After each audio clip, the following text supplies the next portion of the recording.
Looking at our world from a theological perspective. This is the Theology Central Podcast, making theology central. Good afternoon, everyone. It is Tuesday, May the 28th, 2024. It is currently 1:24 p.m. Central Time, and I am coming to you live from the Theology Central studio located right here in Abilene, Texas. Now, what is the very first thing that comes to your mind when you hear the phrase hitman? When you hear the word, when you hear this concept of a hitman, what is the first thing that comes to your mind? This word, hitman.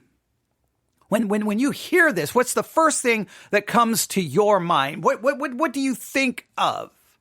Now, I know depending on how far you go with this, I think the basic idea you get when you hear the word hitman, when you hear this idea, or if I used it in a phrase, that person is a hitman, or this person hired a hitman, if I used more like in a phrase or a sentence, you'll probably get a certain idea in your mind. And it'll probably go something like this. A hitman is someone who kills someone else for another person. A hitman is someone who will kill someone for someone else, typically for money. Someone hires a hitman to kill these individuals for them. Now, so the money part, I understand. But if we just simplify it, a hitman is someone who kills someone for someone else. Well, have you ever thought of Solomon as a hitman? Have you ever thought of Solomon as a hitman? Now, I know you're going to say, no, absolutely not, absolutely not. But there's a section in Scripture where Solomon is being told, hey, go kill these individuals for me. Now, you may say, well, it was righteous and it was good, but in a sense, he's still serving as a hitman. He may not be being paid to do so, but he's doing so. And is he doing it for righteous reasons, or is he doing it for selfish reasons? What is the reasons for doing this thing, for killing these individuals? Well, we're going to look at the section where Solomon is asked to kill some people. He's kind of serving as a hitman for someone else. You can draw your own conclusions and how you judge it, but I think we have to look at this because, well, we're currently involved in this kind of study for the next 30 days on the book of Proverbs, right? And before we get to Proverbs, I'm trying to ask a very important question based on Proverbs chapter 1, verse 1. All right, so let's go back to the question. I'll remind you of where we are in our study so far. I'll remind you of some of your assignments. And then we're going to look at this as Solomon being a hitman, and you can draw your own conclusion. So are you ready? Okay, I think I referred to hitman as a phrase, but you get the idea. Hitman, the word hitman, the phrase, hey, that person is a hitman, or a sentence, or however you would like to describe it, okay? All right, does that sound good? All right, are you ready? Here we go. The book of Proverbs. Chapter 1, verse 1. The Proverbs of Solomon, the son of David, king of Israel. The Proverbs of Solomon, the son of David, king of Israel. The Proverbs of Solomon, the son of David, king of Israel. When I read that verse, the first question that comes to my mind is, why Solomon? Because we know all of the things Solomon goes on to do in his life, all the things that I don't know how else you look at it and say, other than saying that it was wrong, it was sinful. We know how his life is going to end up. He's going to end up an idolater. We understand that he's a serial adulterer. We understand he's a very committed polygamist. We understand all of that. Yet here it is, the Proverbs of Solomon. So why does God choose Solomon as the man that is supposed to impart godly wisdom? Well, why would we listen to Solomon and impart this? Why did God choose Solomon? He could have chosen anyone else, right?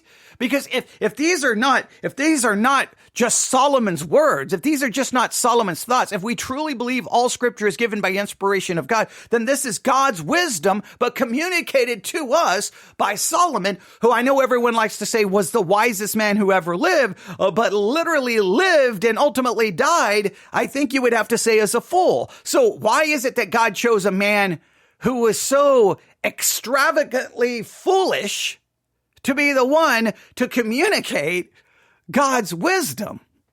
Why would he choose the man who was extravagantly foolish, if that phrase will work? Why would he choose a man like that to communicate his wisdom? I think it's a question that we have to ask. So we've been posing that question, why Solomon? So then I gave you a little quiz, right? Remember on Memorial Day, I gave you a little quiz.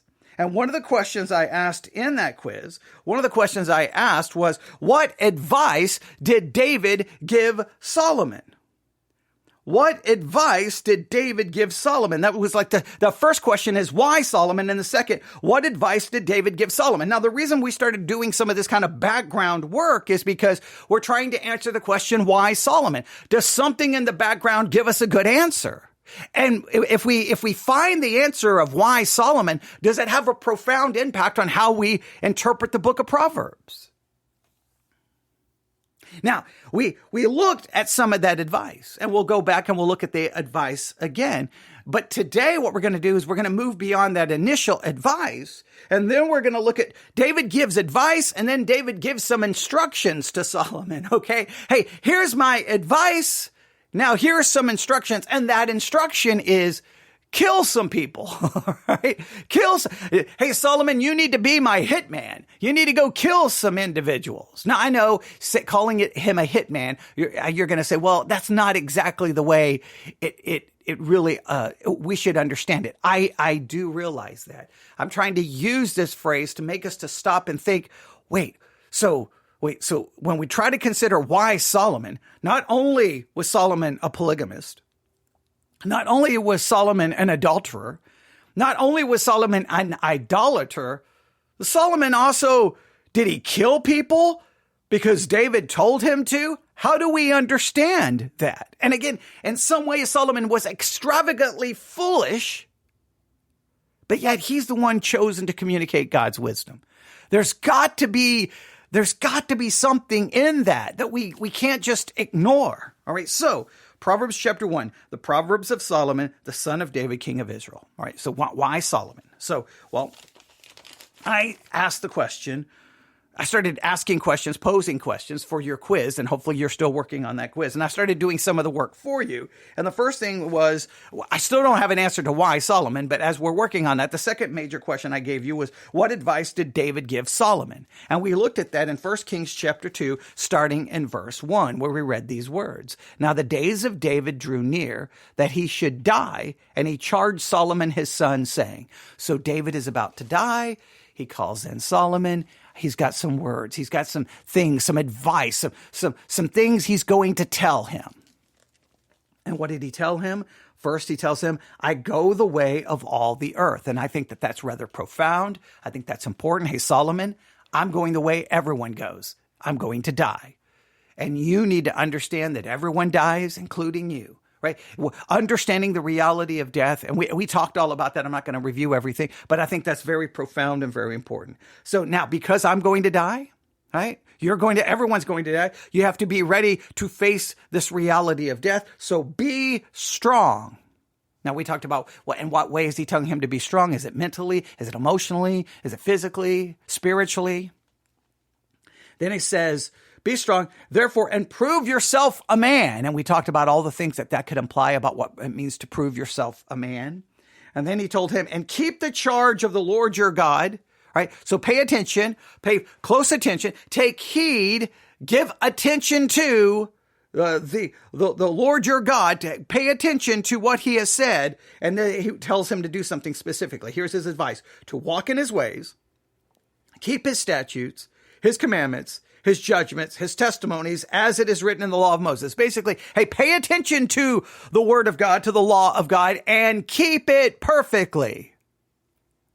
Keep it.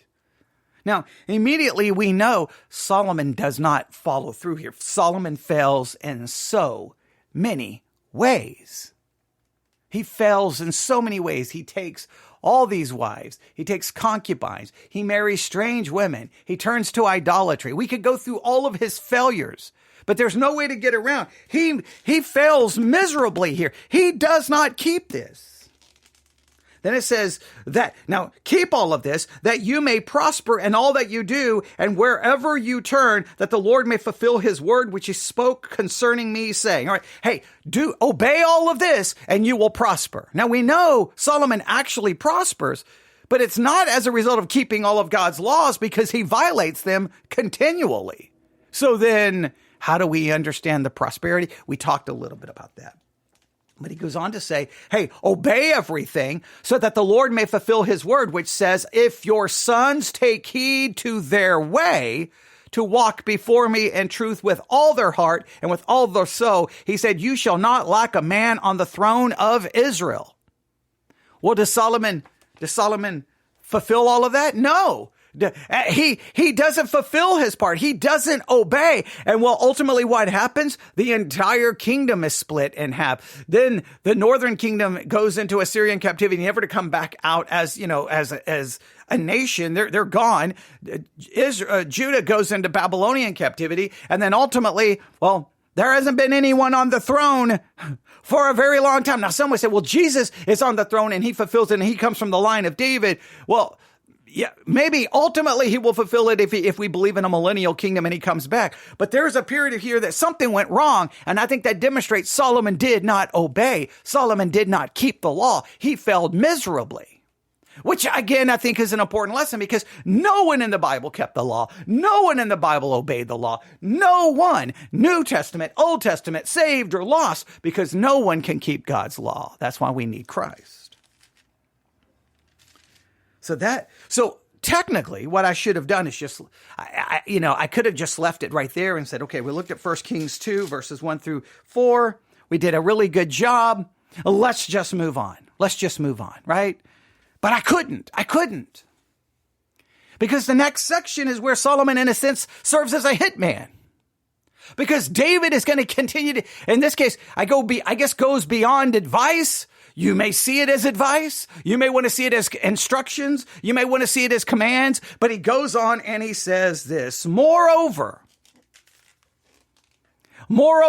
you know also what Joab, the son of Zeruiah, did to me. So he gives him this advice and he's like, okay, Solomon, come here. Hey, you know also what Joab, the son of Zeruiah, did to me. You know what Zeruiah did to me. You know what he did to me. Now, it sounds like David he's about to die, but he's remembering the ways people mistreated him or things they did to him. David, now you could argue, is this a good thing? Is this what you want to be remembering when you're laying on your deathbed? Hey, son, come here. You know very well what Joab, the son of Zeruiah, did to me, and what he did to the two commanders of the armies of Israel, to Abner, the son of Ner, and Amasa, the son of Jether, whom he killed. And he shed the blood of war in peacetime, and put the blood of war on his belt that was around his waist, and on his sandals that were on his feet. Therefore do according to your wisdom. I really want you to circle that. Now, David is like, hey, you know what Zeruiah did to me. You know what Zeruiah did to me. You know it. And then he outlines what he did. And then he's like, okay, now, according to your wisdom. That's an interesting phrase. Why does David tell Solomon to act according to his wisdom? How do we understand that? We're going to take that apart. But look what he says. Therefore, according to your wisdom, and do not let his gray hair go down to the grave in peace. Hey, don't let his head go down to the grave in peace. In other words, kill him. Kill him is basically what's going to be instructed here. This is a serious section of scripture as far as trying to understand it, because it goes back to the Proverbs of Solomon. Why Solomon? So let's look a little bit here about what occurred here and how we are to understand it, because I think there's a lot to take place here. All right. So Joab, the son of Zeruiah, was a key figure in King David's army and played a significant role in various events throughout David's reign. So Joab, the son of Zeruiah, was a key figure in the King David's army. He played a significant role in various events throughout David's reign. The incident that led David to ask Solomon to kill Joab is outlined in 1 Kings 2, 5-6, which we've just read. So I'm going to summarize some of this, all right? So something happened. David is now on basically his deathbed. He calls in Solomon, gives him some good advice. It's like, now, you remember what Zeruiah did to me. You know what Zeruiah did to me. You know. All right? And then he kind of outlines here. All right? So let's take it apart. All right. Moreover, you know also what Joab, the son of Zeruiah, did to me, and what he did to the two commanders of the armies of Israel, to Abner, the son of Ner, and Amasa, the son of Jether. All right. So the first thing here is it appears that Joab had previously killed Abner, a prominent commander who had defected from Saul's side to join David. Despite Abner seeking reconciliation with David, Joab harbored a deep-seated grudge against him for killing his brother during a battle. All right. And I think his brother's name was Ashael, I think was his brother's name. In an act of revenge, Joab murdered Abner at Hebron, going against David's wishes for peace and reconciliation. So Joab, the son of Zeruiah, kills Abner, who was a prominent commander who had defected from Saul's side to join David. And Abner was and despite Abner seeking reconciliation with David, Joab harbored deep-seated grudge against him for killing his brother, Ashael, I think is how you say his name, during a battle. So there's revenge going on here. There's frustration. Now, David is upset about what he did. So David now wants Solomon, in a sense, to act as his hitman. You're going to take him out. You're going to kill him, because remember what he did? And one of the things he did, he killed Abner. And why did he kill Abner? Because Joab had this sense of, he wanted revenge for what Joab, the son of Zeruiah, what he did. Right? If I said he's the son of Zeruiah, so make sure you understand that. But Joab was upset with Abner. He wanted revenge because Abner had killed Joab's brother. All right? Does that make sense? There's a sense of revenge here. But then what is David doing? David is upset because of what Joab, the son of Zeruiah, did. And because Joab, the son of Zeruiah, killed Abner, and he killed Abner because Abner had killed Joab, the son of Zeruiah's brother, now David wants Joab, the son of Zeruiah, killed.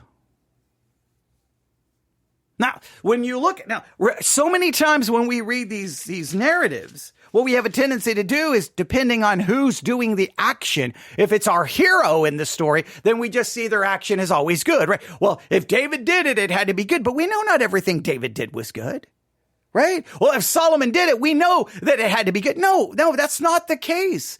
When we open our Bibles, we see real people who are being motivated by really very true human emotions that in many cases are very sinful. They can do things for selfish reasons. They can do things out of revenge. They can do things for vengeance. They can do things out of anger, out of wrath.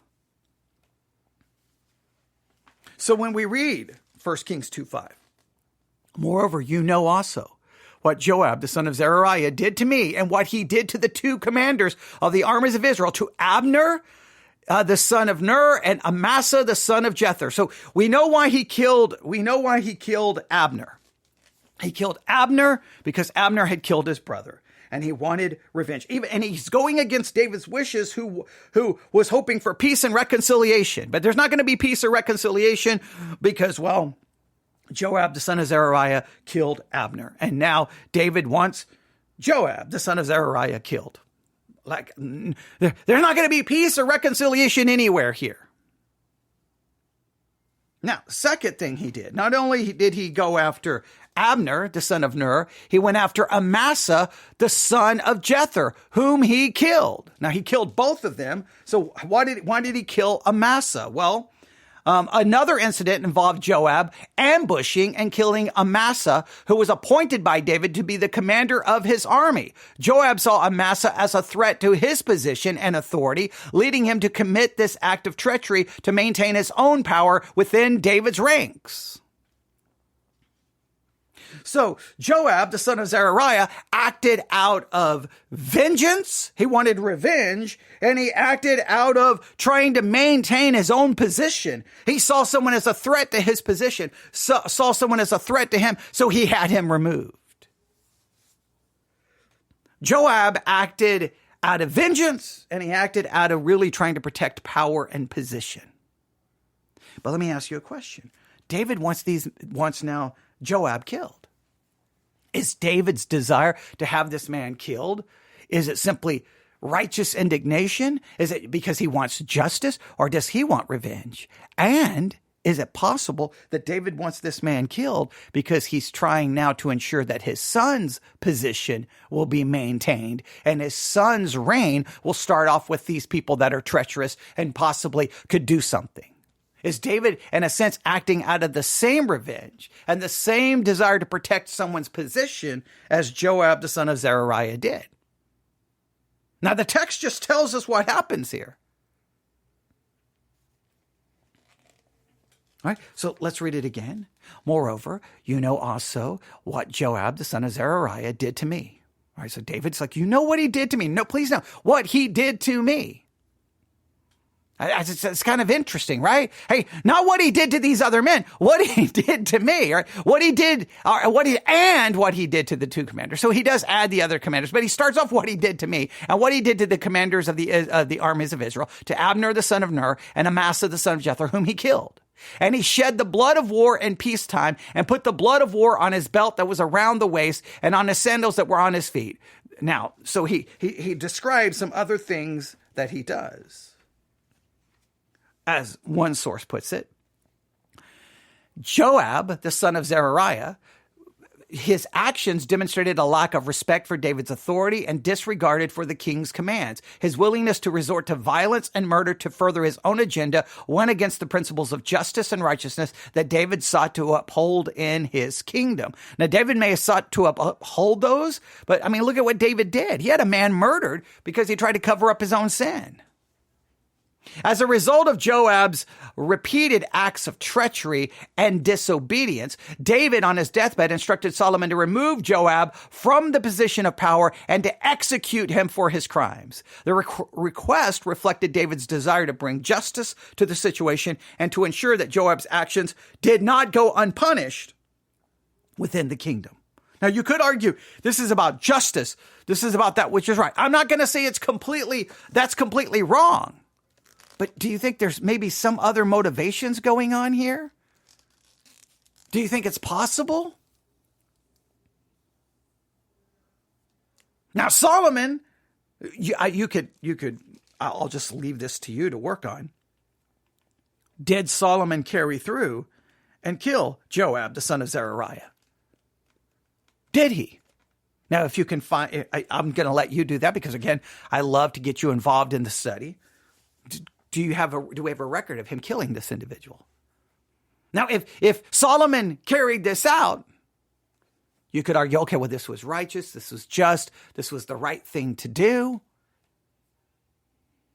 Maybe in this particular killing, you're going to say Solomon is in the right here. He's doing the right thing. He's king. He's maintaining law and order. He's doing what the government does not bear the sword in vain. What Solomon is doing here is perfectly correct. Maybe so. Let's go to the next thing. So there's the first thing. All right. There's Joab, the son of Zeruiah. All right.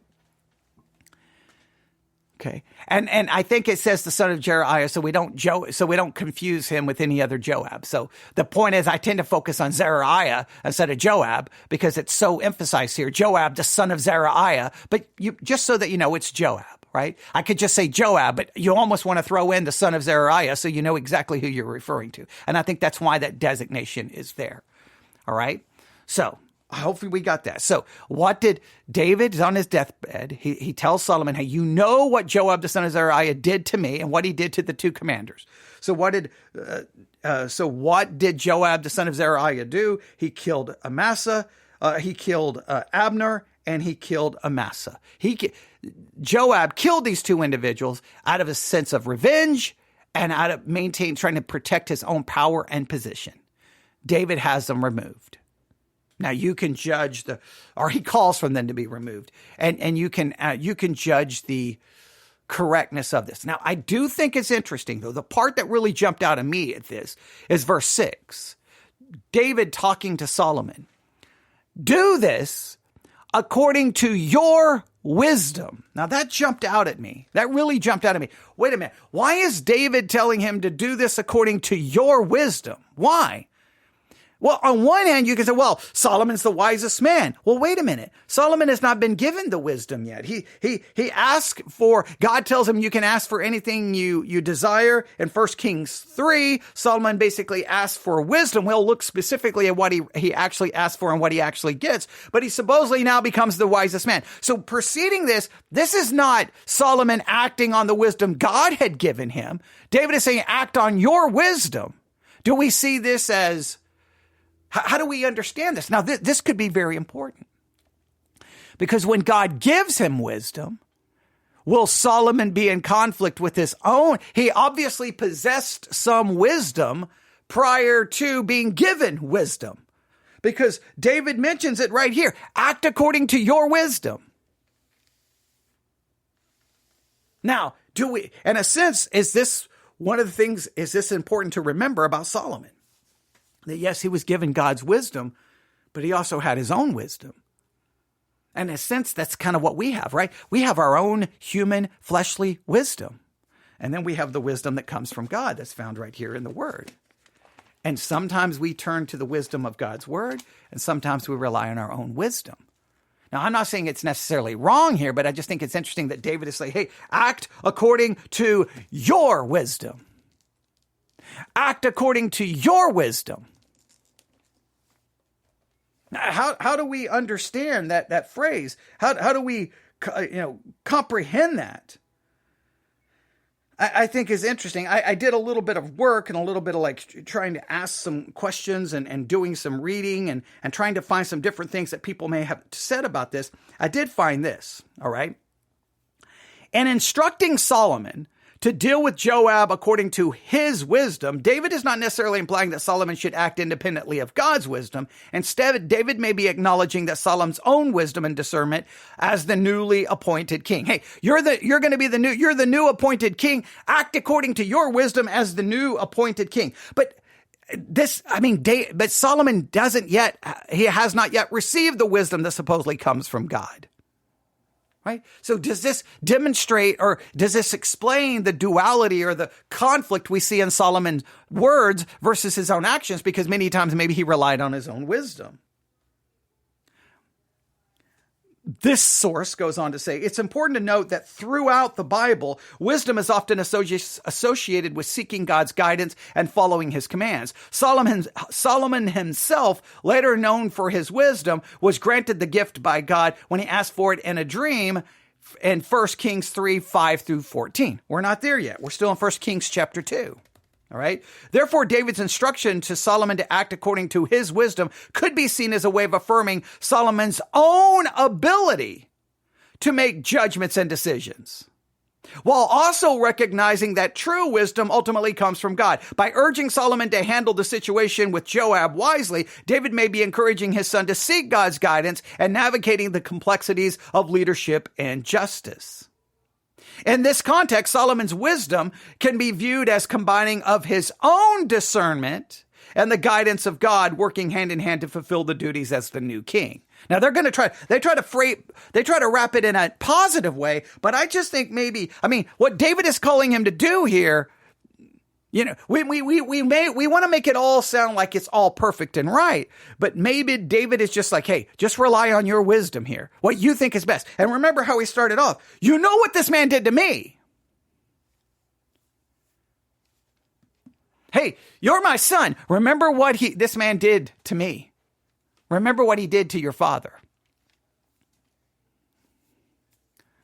So now rely on your wisdom. I don't know if you find anything significant with it, but let's move on to the next thing that happens here. All right. So the first thing is Joab, the son of Zeruiah, he's got to die because of what he did to Abner and to Mesa. Okay. There's a lot more there we could take apart, but I think you get the basic concepts. Now, look at verse 7. That's 1 Kings 2. That's 5 and 6. Now look at verse 7. In contrast to what I want you to do to Joab, the son of Zeruiah, I want you to show kindness. I want you to show kindness to the sons of Barzillai. I want you to show kindness to the sons of Barzillai, the Gileadite, and let them be among those who eat at your table, for so they came to me when I fled from Absalom, your brother. Now, hey, I want Joab killed, but Barzillai, the sons of Barzillai, I want you to show kindness. Now, what happened and what occurred with this Barzillai? Right? Barzillai was a wealthy and generous man who showed great kindness and support to King David during a challenging time. Here's kind of a summary of what Barzillai did for David as outlined in the Bible. When David was fleeing from his son Absalom, who had rebelled against him, Barzillai provided hospitality and support to David and his men. He generously supplied food, lodging, and other provisions to sustain David and his followers during the time of need. Barzillai offered essential supplies such as food, bedding, and other necessities to ensure the well-being of David and his company as they were on the run. His generosity played a crucial role in sustaining David and his supporters during a very difficult time. In addition to material provision, Barzillai also offered comfort, encouragement, and moral support to David during this very difficult time. His presence and generosity likely lifted David's spirits and strengthened his resolve in the face of adversity. Barzillai's unwavering loyalty to David reflected his commitment to the king and his genuine concern for David's well-being. Through his acts of kindness and support, Barzillai demonstrated his deep respect and admiration for David, establishing a strong bond between them. Overall, Barzillai's actions exemplified true friendship, generosity, and loyalty towards David in a time of need. David's recognizing Barzillai's selfishness and kindness instructed Solomon to show similar kindness to Barzillai's descendants as a gesture of gratitude and honor for all that Barzillai had done. Now, hey, Joab, the son of Zeruiah, you know what he did to me? Kill him.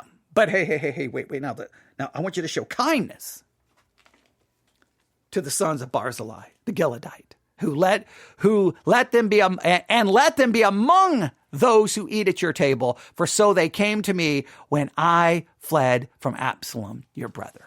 All right, so these people did bad, get rid of them. These did good, and so take care of them. All right? Sounds pretty straightforward. Now you say, well, this is rewarding good, punishing evil. This is all good. This is all right. And you may be completely correct here. I'm just trying to understand why Solomon's being used now here to carry this out, to carry out the killing and to carry out doing the good. But now we come to verse 8.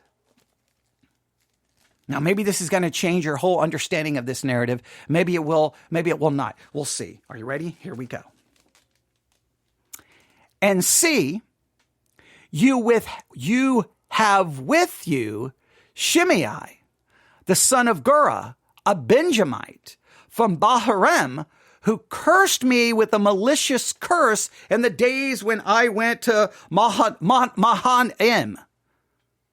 All right? Mahanaim, if I can say it correctly. All right? So let's go through this again. Now see, hey, Solomon, you have with you Shimei, the son of Gera, a Benjamite from Baharem, who cursed me with a malicious curse in the days that I went to Mahanaim. But he came down to meet me at the Jordan, and I swore to him by the Lord, saying, I will not put you to death with the sword. Now, therefore, do not hold him. Now please note, and I swore to him by the Lord, saying, I will not put you to death with the sword. Now therefore do not hold him guiltless, for you are a wise man and know what you ought to do to him, but bring his gray hair down to the grave with blood. All right. This one is,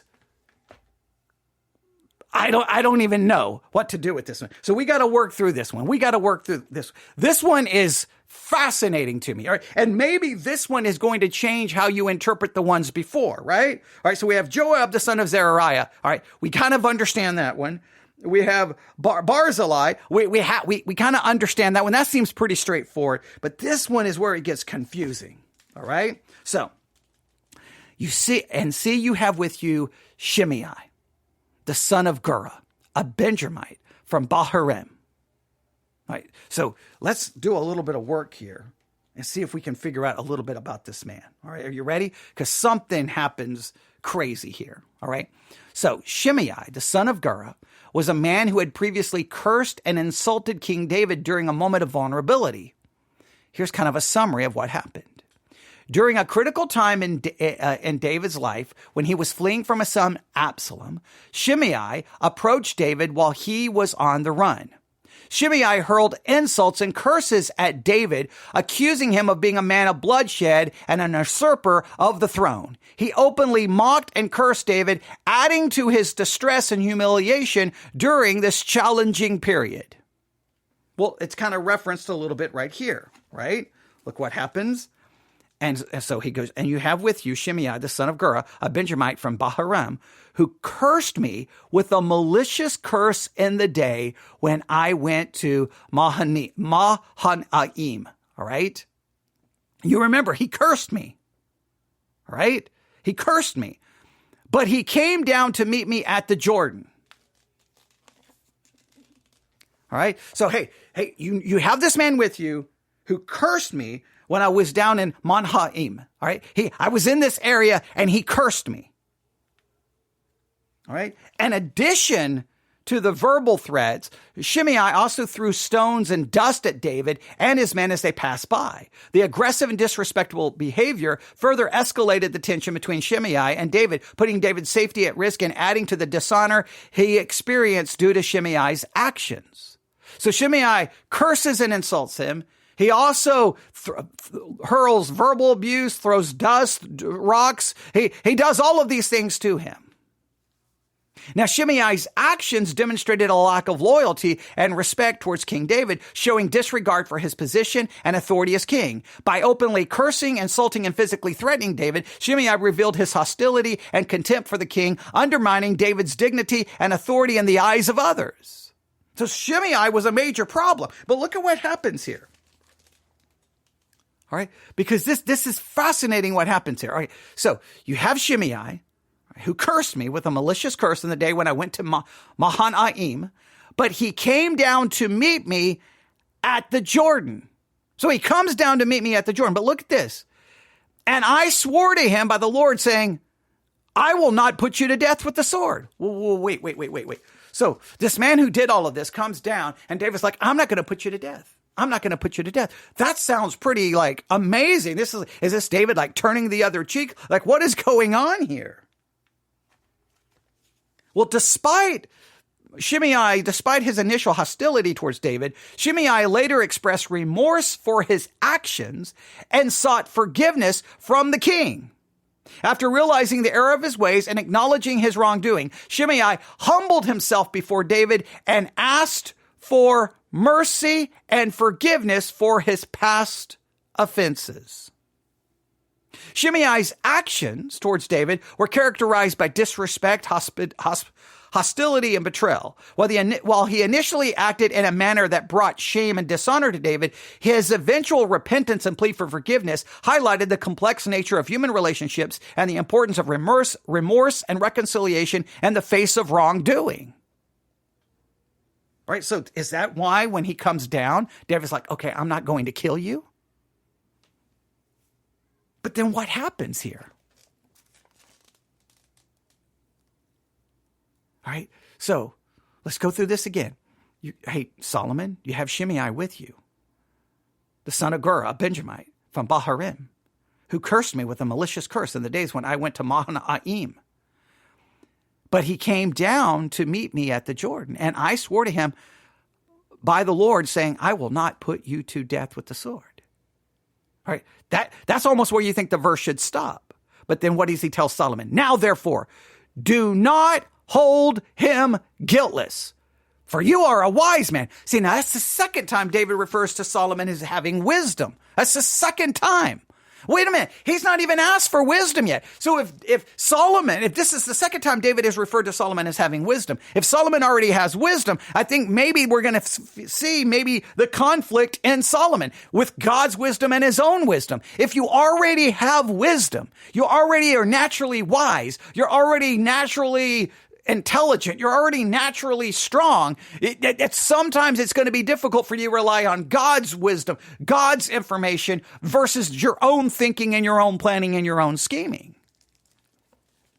But look what he tells him to do. Hey, don't hold this man guiltless and know what you ought to do to him, but bring his gray hair down to the grave with blood. Now, wait a minute. Wait. If Shimei actually repented, if Shimei actually asked for forgiveness and David said, I'm not going to kill you, and then turns around and is like, hey, now I'm about to go get the guy. Be my hitman. Take him down. How do we understand this? And now I'm going to read from a different source. In 1 Kings 2:8, King David instructs his son Solomon to deal with Shimei, despite the fact that Shimei had previously repented for his actions. The request by David can be understood in the context of several factors. So a lot of people are like, wait, what's going on here? If Shimei repented and asked for forgiveness and David said, I'm never going to kill you, what is happening here in 1 Kings 2:8? Well, what is going on here? Well, here's some suggestions. While Shimei had expressed remorse and sought forgiveness for cursing and insulting David in the past, his actions had still caused significant harm and humiliation to the king. Even though Shimei had repented, his previous behavior could not be ignored or erased, and David may have felt that justice or retribution was still necessary. Now, wait a minute. If you told the man, I'm not going to kill you, and then later you're like, well, actions have consequences. Go get him, Solomon. Kill him. Take him down. I don't know if there's a way to spin that as a positive thing. Why would you tell the man I'm not? Hey, and David could be like, well, I didn't kill you. I mean, my son did. My hitman did. I don't know. You may be able to, you may see this as a just no big deal, but I struggle a little bit with this. Now, so David may have been just acting, hey, now that I'm at the end of my life and I'm thinking about it, hey, his previous behavior was so messed up and it was so jacked up. Solomon, you got to take him out. You just have to. It cannot go on. I know I said I wouldn't kill him, but you can. You're a wise man. You know what to do. Go get him. Now, I think that's telling Solomon to act on his own fleshly wisdom.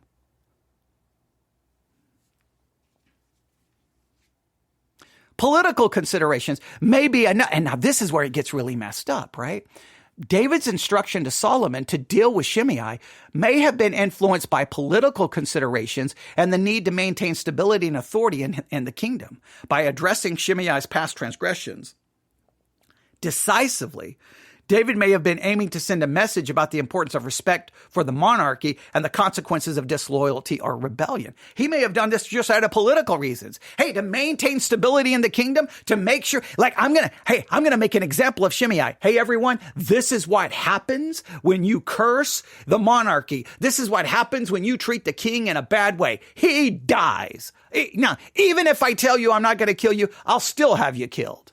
Well, wait a minute. Is there anything godly about that kind of thing? Now, remember the whole thing with Joab, the son of Zeruiah, up there in verse 5? He killed 2 individuals. Why did he kill them? One was simply revenge. He didn't like that man's past behavior, had him killed. And one was possibly to maintain power and position. Why is David now wanting Shimei killed? Well, because of his past actions and to maintain political power and stability. It's the same thing.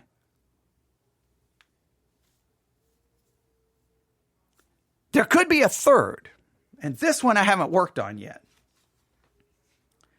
It's worth noting that David's instructions to Solomon regarding Shimei could also be seen as a fulfillment of prophecy or as a part of God's plan for the future of the kingdom.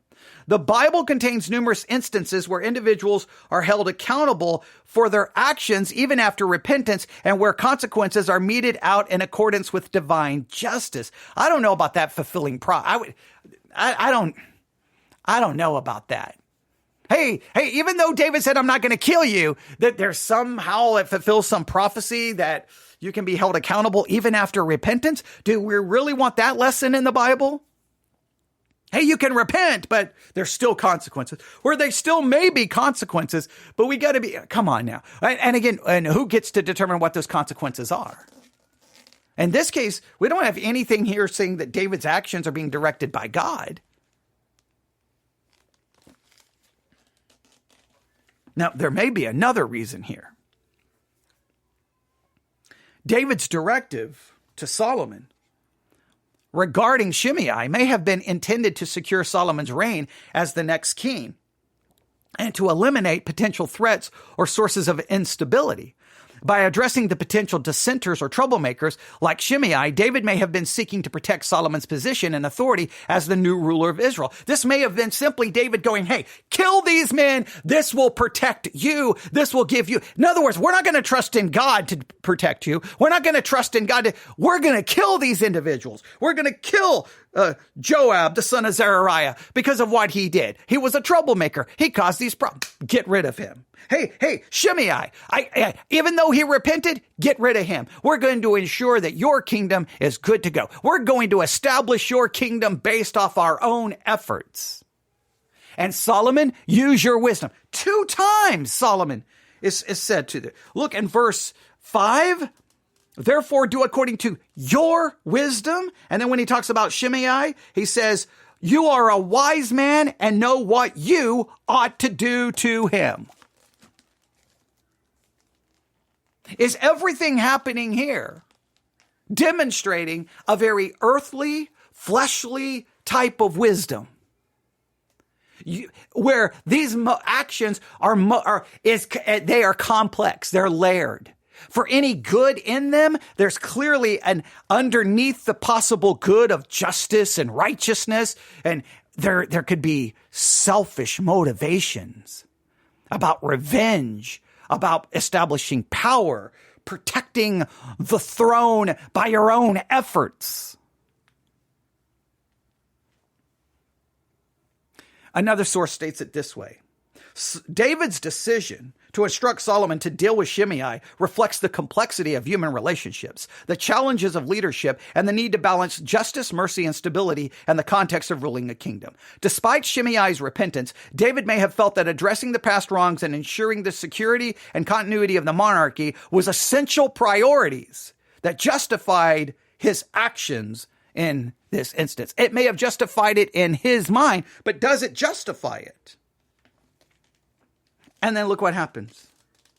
So David rested with his fathers and was buried in the city of David.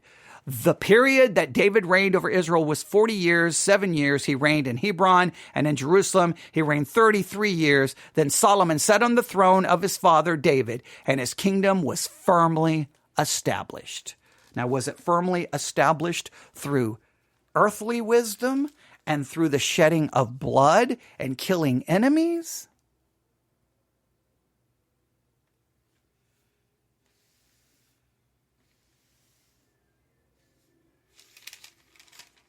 Now, some will see this all as a good thing. David gives this advice in 1 Kings 2, 1 through 4. He gives them specific instructions to kill 2 individuals and to show kindness to the sons of Barzillai.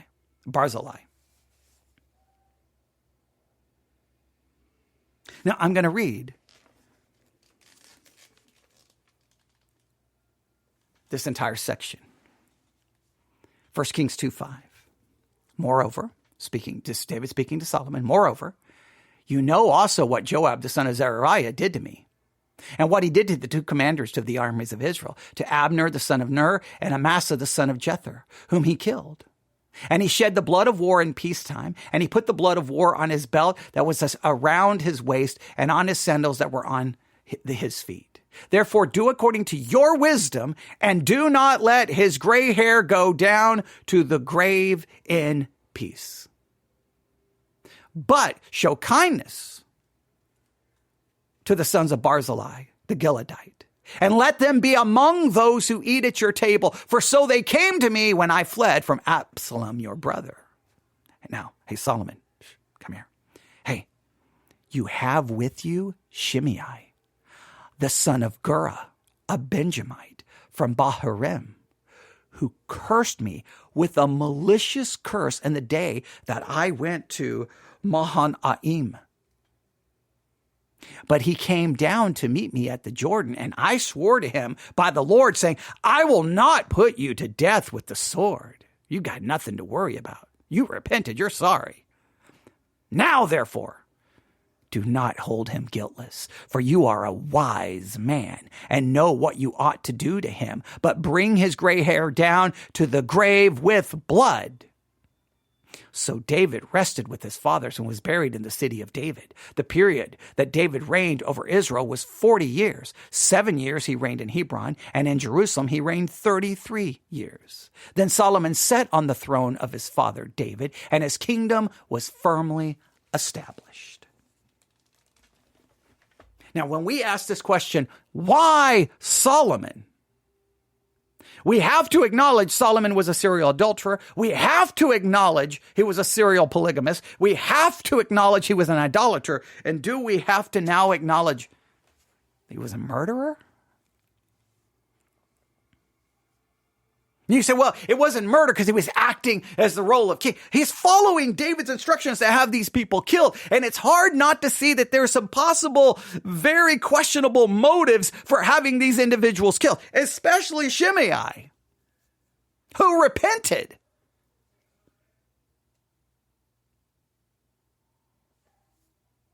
What do you think?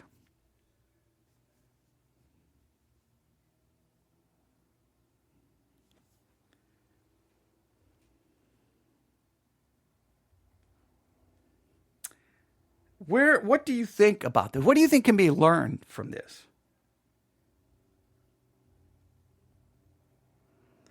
I'm going to look something up really quick.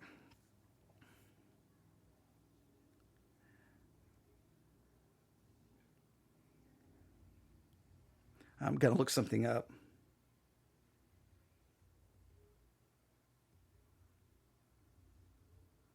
I don't know if I'm going to be able to find this, but I'm going to look it up. I'm looking something up really quick, if I can spell correctly. Give me 1 second. I'm going to look something up.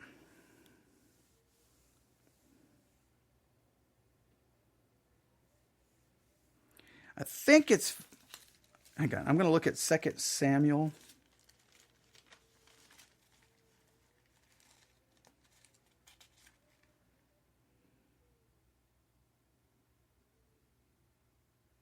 Yeah, I think it's 2 Samuel 19. I think it's 2 Samuel 19. 2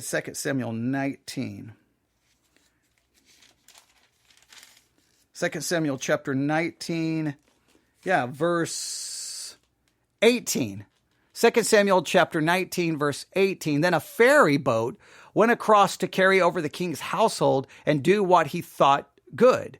Now Shimei, the son of Gera, fell down before the king when he had crossed the Jordan. Then he said to the king, do not let my lord impute iniquity to me, or remember what wrong your servant did on the day when my lord the king left Jerusalem, that the king should take it to heart. For I, your servant, know that I have sinned. Therefore I am the first to come today of all the house of Joseph to go down to meet my lord the king. All right? And then, someone asked, shall not Shimei be put to death for this? Because he cursed the Lord's anointed? And David said, what have I to do with you, you sons of Zeruiah, that you should be adversaries to me today? Shall any man be put to death today in Israel? For do I not know that today I am king over Israel? Therefore, the king said, if I can find the next page, to Shimei, you shall not die. And the king swore to him, you're not going to die.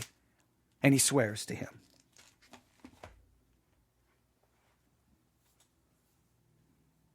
This passage in 2 Samuel 19, verses 18 to 23, illustrates how Shimei acknowledged his wrongdoing, sought forgiveness from David, and received mercy from the king despite his previous actions against him. Well, he received mercy until David's about to die, and then he calls his hitman and Solomon, hey, you're wise. You know what needs to be done. Let's get rid of him.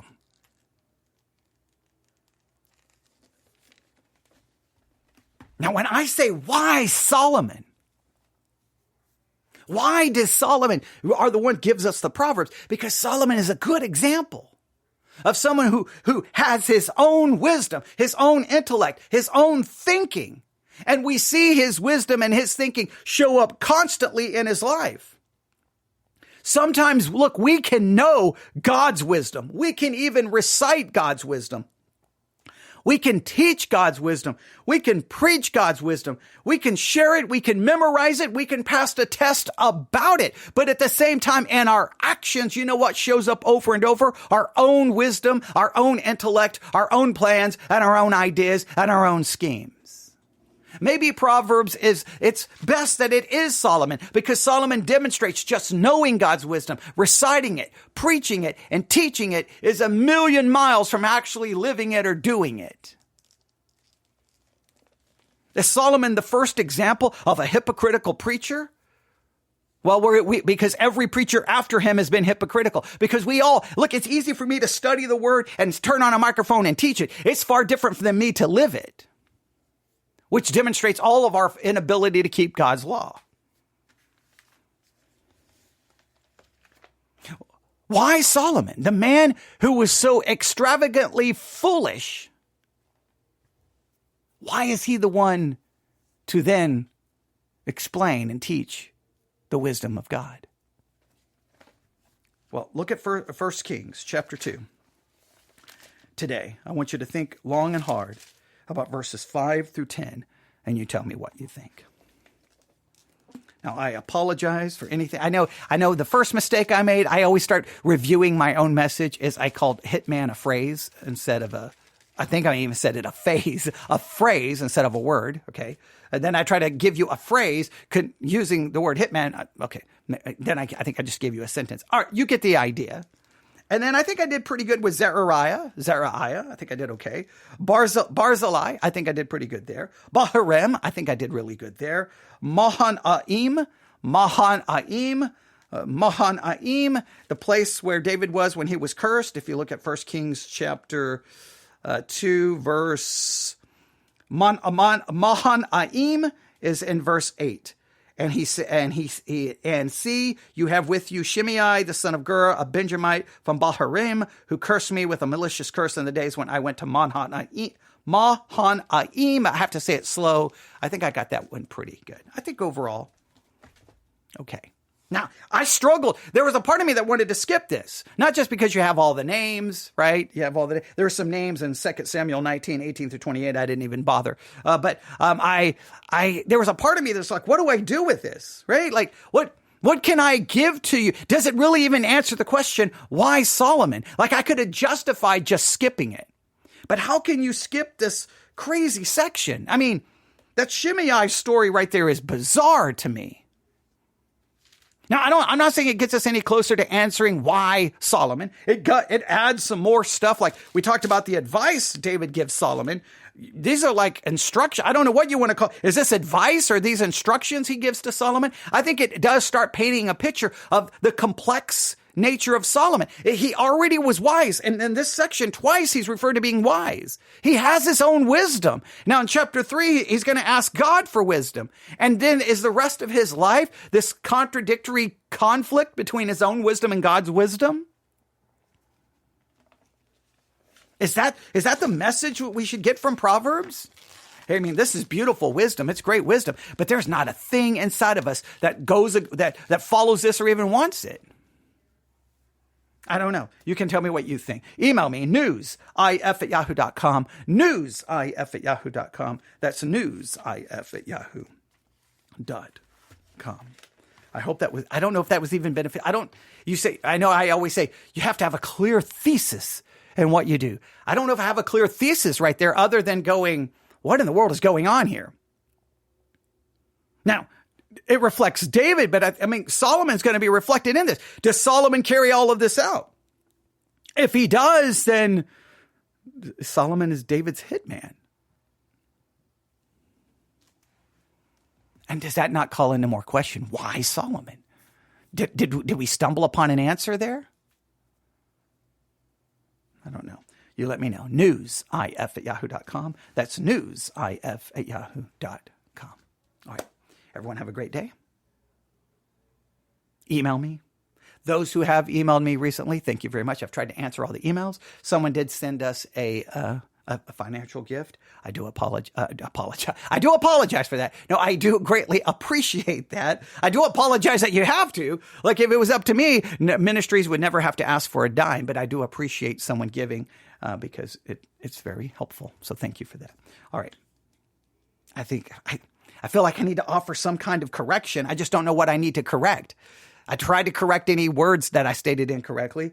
I think just one of those sections that's just really hard to know what to do with. Like, how do you just shape a sermon on that and still remain somewhat faithful to the text? I know I took it as questioning some of the motives here, maybe more than most preachers will just justify everything David did here. But I don't know why we have to justify everything David did.